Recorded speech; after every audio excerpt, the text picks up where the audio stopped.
So the Carolina Panthers head into Week 5 facing their second consecutive NFC West opponent, licking their wounds from a tough loss against the Arizona Cardinals. And in the game this upcoming week, it gets no easier facing probably the best defense in football. But you guys are listening to Money in the Bank.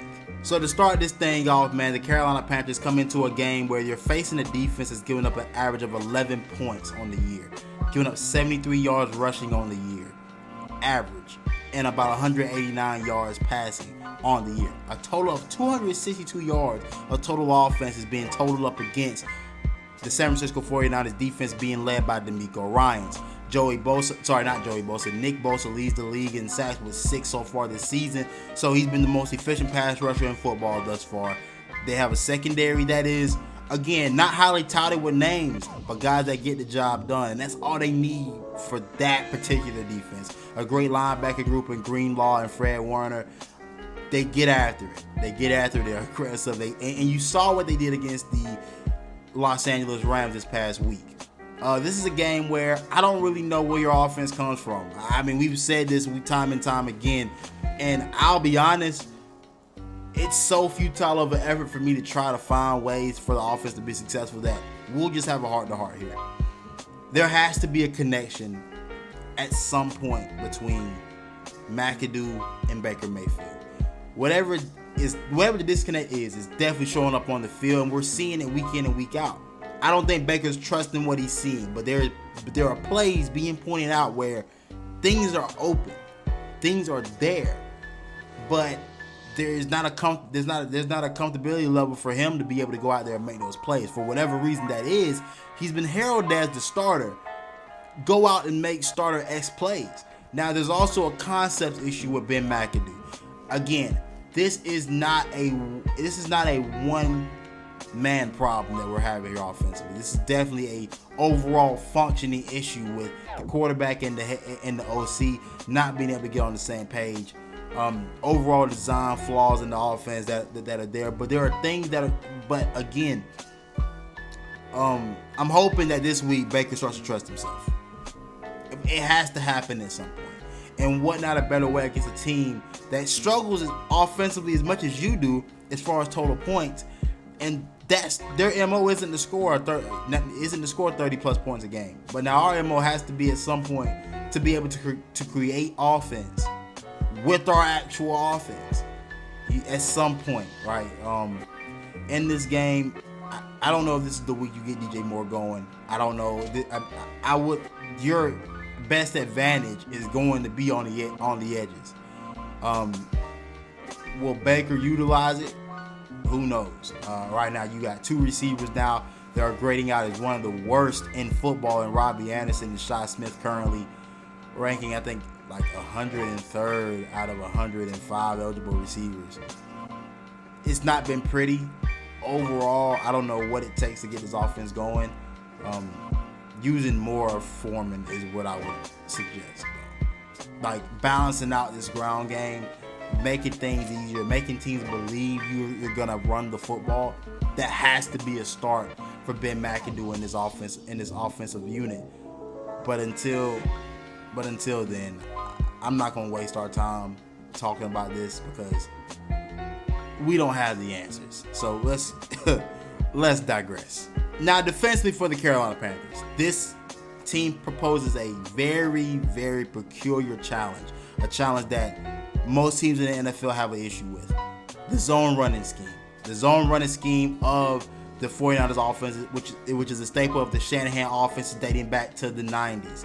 Kyle Shanahan has obviously implemented it into his offense along with Sean McVay, who are both Shanahan disciples. A lot of what they do is pre-snap motion, jet motion, orbit motion, wide orbit motion, just to get a feel of what they're seeing from the opposing side of the ball.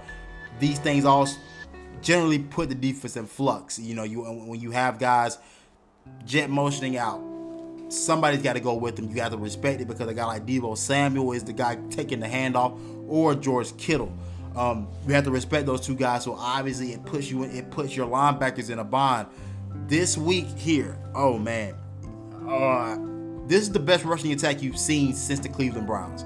And the peculiar issue is that they want to get you going horizontal so much is that I don't think a guy like Derrick Brown is necessarily effective in this type of a game.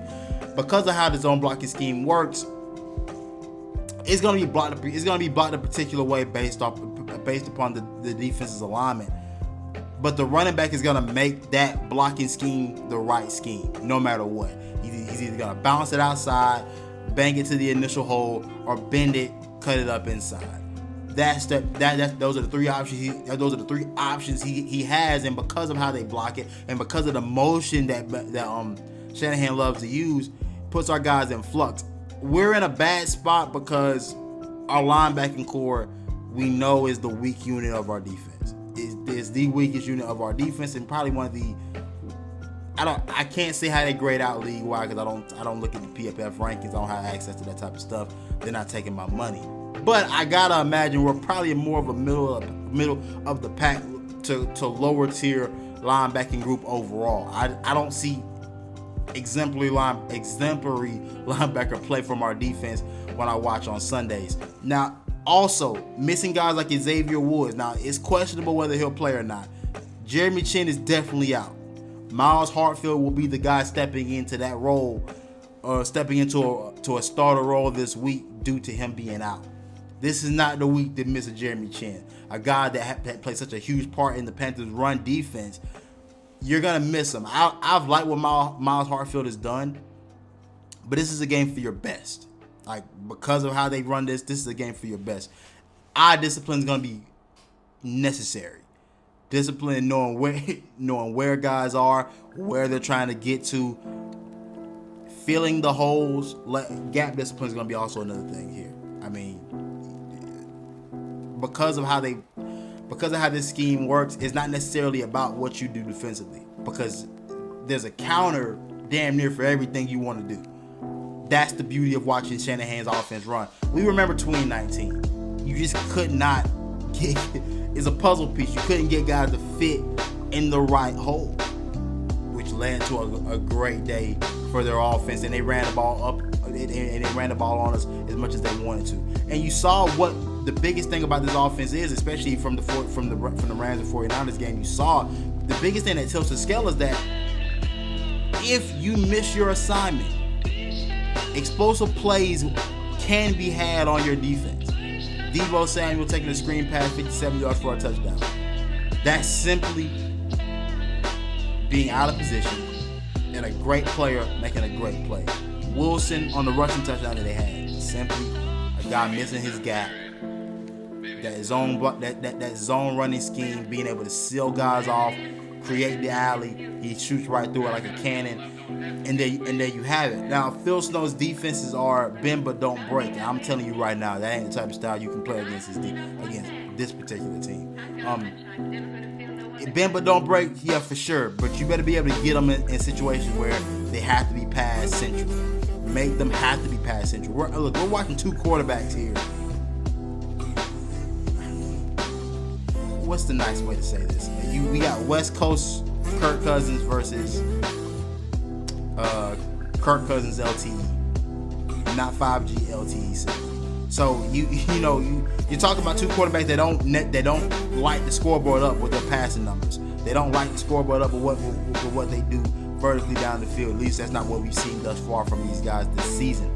Your biggest key is going to be able to keep them in pass center downs, force them to have to stretch the ball. That's easier said than done. Do I know how you do it? Man, guys like Corey Littleton, Damian Wilson, Shaq Thompson, we're gonna have to have your best days today. If I'm being honest, look, this game it's about what you think it is. And, it's a Panthers loss.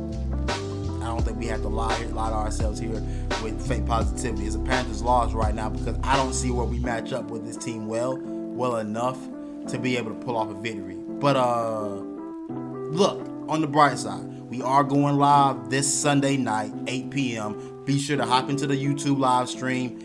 Get in with us. Talk to us in the chat. We love talking to you guys in the comments, displaying them upon the screen. Getting you guys on the episode will be more of an emphasis this week as we keep progressing with this live stream. We had a great success this past weekend. We hope to do the same again and give you guys and create a nice community of Panthers fans here in Panthers Nation. So, with that being said, I'm your host, Shanti Stewart. This has been Money in the Bank, and I'm out.